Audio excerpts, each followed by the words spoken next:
Hello tribals. तो पिछली बार हमने देखा था कि other type of mechanism of cell death क्या होती है और ऑटोफेगी क्या होती है। उसको जानने के बाद अब हम और दो तीन ऐसे छोटे छोटे चीज़ के बारे में जानेंगे जो हमारे सेल को और तरीके से डैमेज करती है।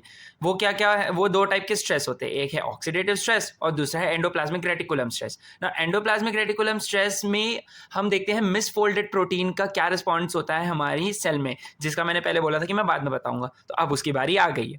तो अब देखते हैं सबसे पहले ऑक्सीडेटिव स्ट्रेस क्या होता है।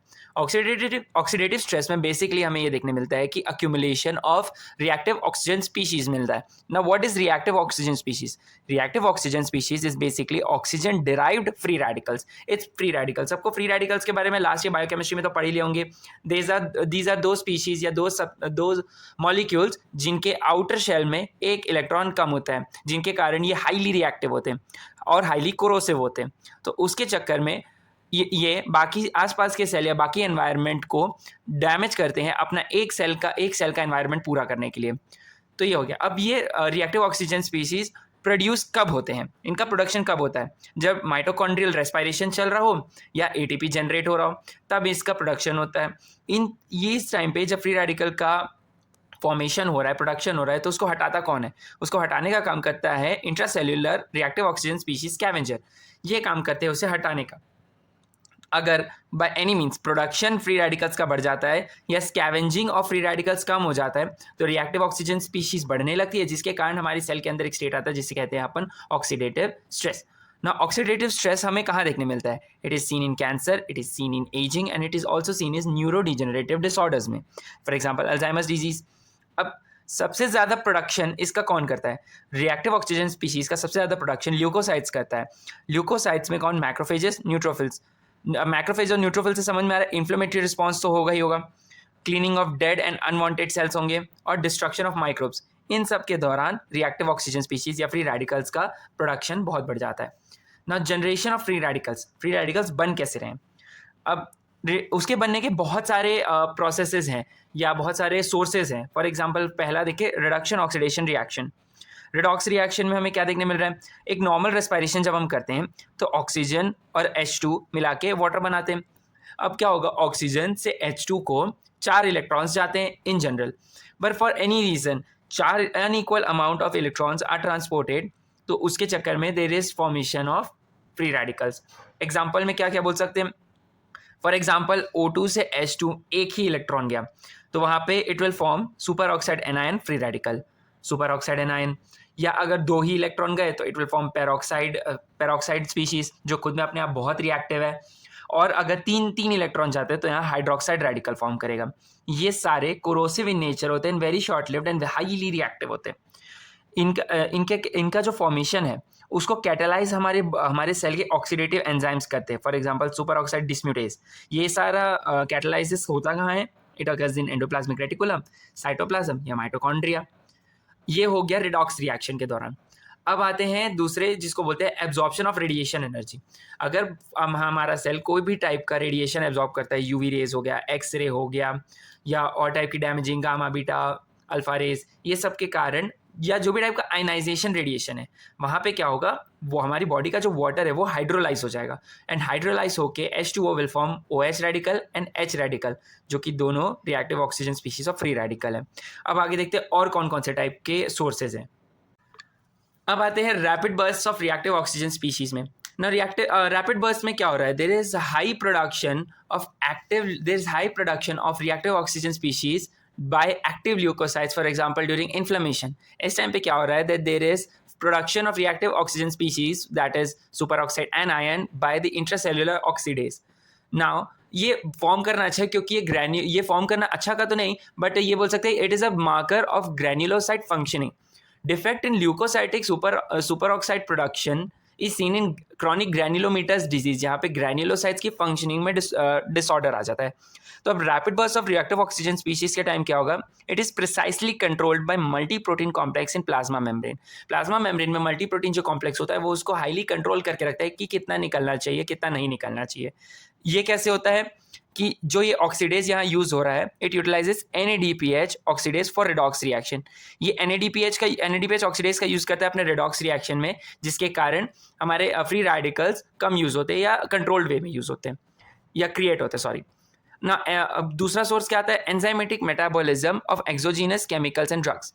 तो क्या इसमें बेसिकली क्या हो रहा है, it generates free radicals which are not reactive oxygen species but do act like it. यहाँ पे फ्री रेडिकल्स जो है वो रिएक्टिव ऑक्सीजन स्पीशीज तो नहीं है बट उसी के जैसे काम करते हैं। For example CCl4 is converted into CCl3 radical which acts just like a reactive oxygen species. फिर आते हैं ट्रांजिशन मेटल्स में। ट्रांजिशन मेटल में क्या हो रहा है कि iron and copper act as both either a donator और एन एक्सेप्टर ऑफ इलेक्ट्रॉन। अब ये यूज होता है during Fenton's reaction. What is Fenton's reaction, peroxide plus ferrous ion is converted into ferric ion. अब यहाँ पे क्या हो रहा है, H2O2 is divided into OH radical and hydroxide ion. अब यहाँ पे OH फ्री रेडिकल बना। अब ये OH free radical is a reactive oxygen species, यहाँ पे इसका फॉर्मेशन हो रहा है। अब रिएक्टिव ऑक्सीजन स्पीशीज और कहाँ बनेगा, now we need superoxide anion and H2O2 की वापस Fe3 को Fe2+ में कन्वर्ट कर दिया जाए।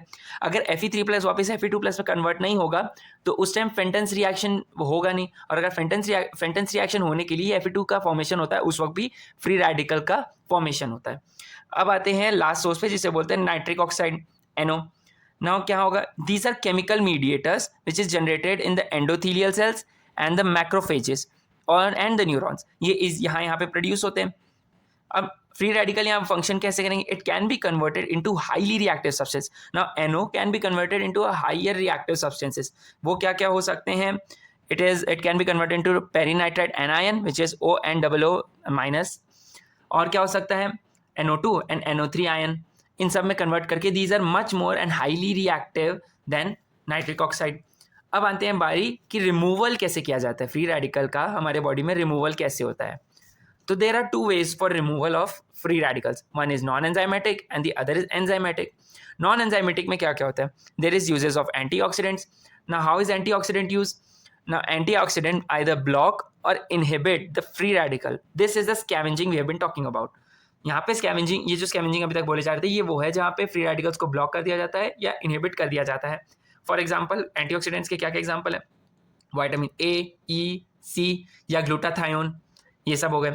अब दूसरा नॉन एंजाइमेटिक एक्शन में क्या आता है, iron and copper. Iron and copper being transition metals. अब यहाँ पे क्या हो रहा है, फ्री रेडिकल की कैटालिस्ट। अब आयरन एंड कॉपर का जो फंक्शनिंग है वो फ्री रेडिकल्स का फॉर्मेशन को कैटेलाइज करती है और बढ़ाती है। तो फ्री रेडिकल की कैटालिसिस कम कर सकते हैं हम। अब आयरन कॉपर का फ्री रेडिकल का कैटालाइज फॉर्मेशन का कैटालिसिस कैसे कम करेंगे, अब आयरन और कॉपर खाली पड़े हैं तो कुछ काम कर रहे हैं, अब हम उन्हें खाली नहीं रखेंगे, उन्हें बाइंडिंग प्रोटीन्स के साथ बाइंड करके स्टोर करके रखेंगे। तो कौन कौन से बाइंडिंग प्रोटीन्स यूज होंगे, फॉर एग्जांपल फेरेटिन हो गया, ट्रांसफेरिन हो गया, सेलुलोप्लाज्मिन हो गया। ये सब के कारण हमारे आयरन और कॉपर को स्टोर करके रख दिया जाएगा। अब जब तक ये स्टोरेज फॉर्म में, they are inactive in state, they won't be used in the body. अब जब तक यूज नहीं होंगे तो तब तक फ्री रेडिकल फॉर्मेशन को कैटलाइज नहीं कर सकते। अब आते हैं बारी एंजाइमेटिक एक्शंस की। अब एंजाइमेटिक एक्शंस में क्या क्या एंजाइम्स देखने मिल रहे हैं, सबसे पहले आता है कैटलिस। कैटलिस इज ऑल्सो अ स्कैवेंजर और ये पेरोक्सीडेज एंजाइम में प्रेजेंट रहता है। पेरोक्सीडेज एंजाइम में क्या होता है, it breaks H2O2 and O2 radical. ये H2O2 और O2 रेडिकल को ब्रेक करता है। और क्या एंजाइम आ गया एक super oxide dismutase. Super oxide dismutase क्या करता है, सुपर ऑक्साइड एनायन को पेरोक्साइड में कन्वर्ट करता है। या फिर और ये कैसे हो रहा है, दो हाइड्रोजन दे के H2O2 और O2 का फॉर्मेशन हो रहा है। अब दो टाइप के हमारे सुपर ऑक्साइड डिस्म्यूटेज प्रेजेंट होता है हमारे सेल के अंदर। एक होता है माइटोकॉन्ड्रियल और एक होता है साइटोप्लाज्मिक। माइटोकॉन्ड्रियल में manganese associated superoxide dismutase है एंड साइटोप्लाज्म में zinc and copper associated superoxide dismutase present है। अब बारी आती है ग्लूटाथायोन पेरोक्सीडेज की। Glutathione peroxidase is a very accurate process to find out the removal of free radicals.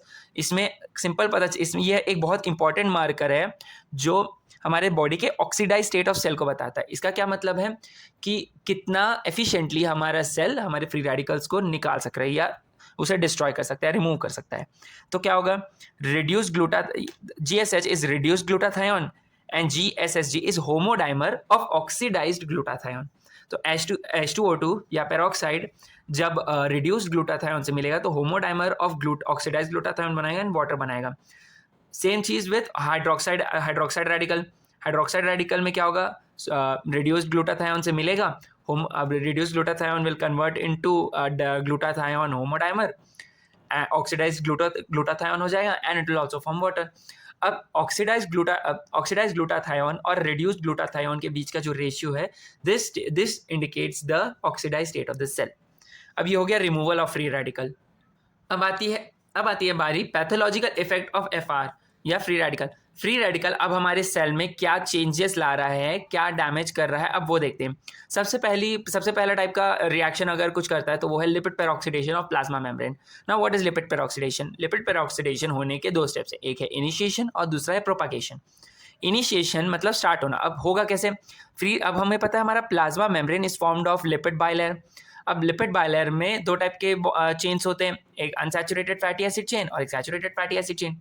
अब unsaturated fatty acid chain में जो डबल बॉन्ड प्रेजेंट होते हैं वहाँ फ्री रेडिकल या रिएक्टिव ऑक्सीजन स्पीशीज, यहाँ मैंने आर लिख दिया तो sorry for that, reactive oxygen species यहाँ के आएंगे और इस डबल बॉन्ड के ऊपर अटैक करेंगे and it will start breaking the linkage between both the lipid bilayer. अब ये जो चीज़ हुई या ये जो अटैक हुआ, दिस विल क्रिएट H2O2 या पेरोक्साइड, जो अपने आप में एक हाईली रिएक्टिव स्पीशीज है. ना H2O2 will further catalyse this reaction और ये रिएक्शन अब एक अटैक के बाद अपने आप ऑटोमेटिकली पूरे मेम्ब्रेन में फैलता जाएगा. This repeated breaking down of all the bilayers of the complete bilayer of plasma membrane is known as the step called propagation.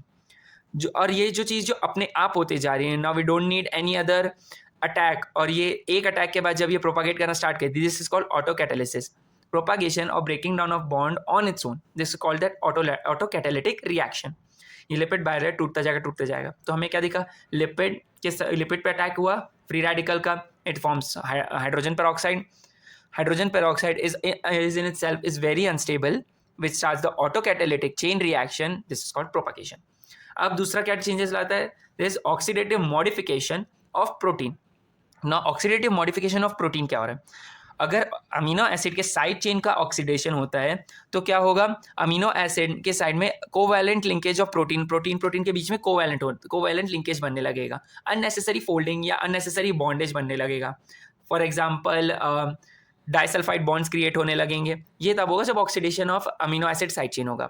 अब क्या होगा? अब हो रहा है ऑक्सीडेशन ऑफ प्रोटीन बैकबोन हो गया. तो तीसरा क्या मिलेगा? एंजाइम के एक्टिव साइट का डैमेज हो जाए उसके कारण. या फिर क्या होगा? स्ट्रक्चरल प्रोटीन जिसमें हमारे उसका सही से कॉन्फॉर्मेशन ना हो पाए, उसका सही से स्ट्रक्चरल फॉर्मेशन ना हो पाए. या क्या होगा? There would be increase proteasomal degradation of unfolded and misfolded protein. जो अनफोल्डेड और मिसफोल्डेड प्रोटीन्स है उनका इंक्रीज्ड प्रोटियोसोमल डिग्रेडेशन होगा, उनका ज़्यादा टूटना होगा. फिर क्या देखने मिलेगा? There would be lesions of DNA. अब अगर डीएनए में डैमेज हो रहा है तो क्या क्या चीज़ देखने मिलेगा? That there would be single and double strand breakage in the backbone और या फिर इन द हेलिकल स्ट्रक्चर. तो या तो एक सिंगल स्ट्रैंड को टूटेगा या तो दोनों के दोनों स्ट्रैंड कट सकते हैं. There would be cross linking of DNA strands. Cross linking क्या है? कि दो न्यूक्लियोटाइड के बीच में कोई एक एक्स्ट्रा बॉन्ड बन जाए विच वॉज नॉट नेसेसरी, वो क्रिएट हो सकता है. या there would be forming of एडक्ट्स.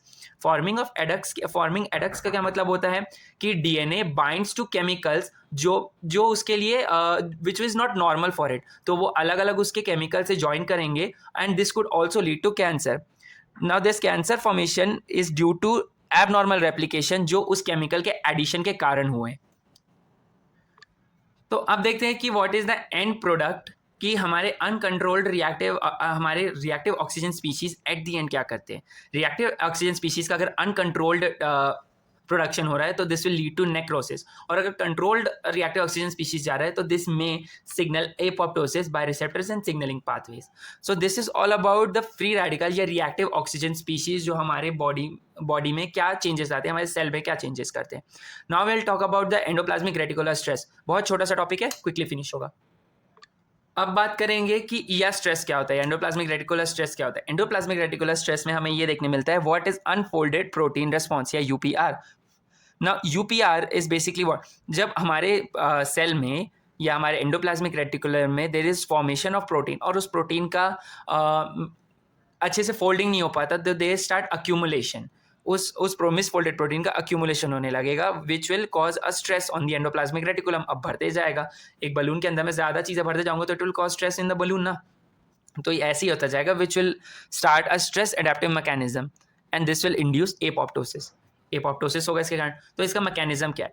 अपन ने पहले देखा था कि जब मिसफोल्डेड प्रोटीन होता है तो chaperone will tag the misfolded protein और उस मिसफोल्डेड प्रोटीन का प्रॉपर फोल्डिंग करने की कोशिश करता है। बाय एनी मीन्स चैपरॉन अगर नहीं कर पाता है उसे अगर चैपरॉन उसे ठीक से रीफोल्ड नहीं कर पाता है या प्रॉपर फोल्ड नहीं कर पाता, तो this misfolded protein starts accumulating in the endoplasmic reticulum. तो अब क्या होगा? अब यही misfolded protein will be send to cytosol. This send to cytosol जहाँ उसका यूबिक्यूनेशन होगा और उसे टारगेट, उस यूबिक्यूनेशन के कारण उसे टारगेट किया जाएगा फॉर प्रोटियोलाइसिस बाय प्रोटियोसोम्स। अब प्रोटियोसोम्स आएंगे उस यूबिक्यूनेटेड टैग्ड मिसफोल्डेड प्रोटीन को लाइसिस करके उसे ब्रेक डाउन कर देंगे। तो what is the UPR? Unfolded protein response क्या होता है? जब बहुत अक्यूमुलेशन होने लगेगा तो UPR will start increasing chaperone production या प्रोटियोसोमल डिग्रेडेशन बढ़ाएगा। चैपेरॉन अपना फोल्डिंग बढ़ाता रहेगा या फिर जो नहीं हो पा रहा चैपेरॉन से उसे धकेल के साइटोसोल में उसे तोड़ दिया जाएगा। और क्या होगा? प्रोटीन का ट्रांसलेशन कम होता जाएगा, तो प्रोटीन मिसफोल्डेड प्रोटीन भी कम बनने लगा। This is the unfolded protein response. अगर इसका फेलियर होता है this will finally induce to apoptosis. अब या स्ट्रेस कॉज कौन कौन कर सकता है? या तो इंक्रीज प्रोटीन मिसफोल्डिंग हो जाए, या तो रिपेयर करेक्शन या एलिमिनेशन ऑफ मिसफोल्डेड प्रोटीन घट जाए, या तो हमारे डीएनए में डिलीटीरियस म्यूटेशन होने लगे जिसके कारण हमारी रिडक्शन कैपेसिटी सेल की कम हो जाए। This is called ageing. Viral infection. अब वायरल इन्फेक्शन के दौरान क्या हो सकता है? There is formation of very many viral DNAs जो क्या करेंगे? This will overwhelm the correction process and it will also overwhelm the normal folding process. अब वायरल प्रोटीन्स क्रिएट होता जा रहा है तो उसे करेक्ट भी नहीं कर पा रहे, इतने ज़्यादा बन रहा है, और उसकी नॉर्मल फोल्डिंग भी नहीं हो पा रही हमारे सेल के तरीके से, तो उसके कारण हो सकता है।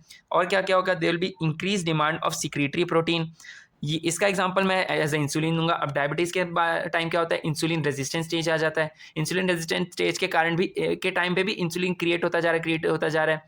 तो इंसुलिन अब इंसुलिन यूज़ नहीं हो रहा है तो उसका एक्यूमुलेशन हो रहा है, तो उसके टाइम भी ये हो सकता है। या इंट्रासेल्यूलर पीएच चेंज हो जा रहा है, या तो बॉडी रिडॉक्स स्टेट में चले जा रही है। अब इस इंट्रासेल्यूलर पीएच चेंज कैसे हो रहा है? कि जितने भी मैनी फोल्डेजेस है हमारे सेल में, फोल्डेजेस मतलब जो फोल्ड कर रहे हैं हमारे प्रोटीन को, उन सब में मैक्सिमम को रिक्वायर होता है एटीपी। अब फॉर एग्जांपल इस्कीमिया हो गया। इस्कीमिया के टाइम क्या हो रहा है? एटीपी भी कम बन रहा है और ग्लूकोज भी बढ़ रहा है सेल के अंदर, ग्लूकोज भी घटते जा रहा है क्योंकि उसका ग्लाइकोजन क्रिएशन नहीं हो रहा है, ग्लाइकोजन टूटते जा रहा है, ग्लाइकोलाइसिस होते जा रहा है। और इस्कीमिया हो रहा है तो वो लैक्टिक एसिड भी प्रोड्यूस कर रहा है, तो एटीपी नहीं हो रहा, तो मिसफोल्डेड प्रोटीन बर्डन बढ़ता जा रहा है, पीएच कम हो रहा है क्योंकि उसके कारण इंटरसेल्युलर पीएच कम हो रहा है, रिडक्स स्टेट में जा रहा है, तो उसके कारण भी मिसफोल्डेड प्रोटीन बर्डन बढ़ेगा। Now what is the causative of ER stress के कारण क्या होगा? It will lead to many neurodegenerative disorders. Now this is all about the ER stress and the and the free radical response to the body. Thank you very much. Next में देखेंगे what is adaptation and what is the accumulation in the cell. Thank you very much. Please like, support and subscribe. Thank you very much, tribals.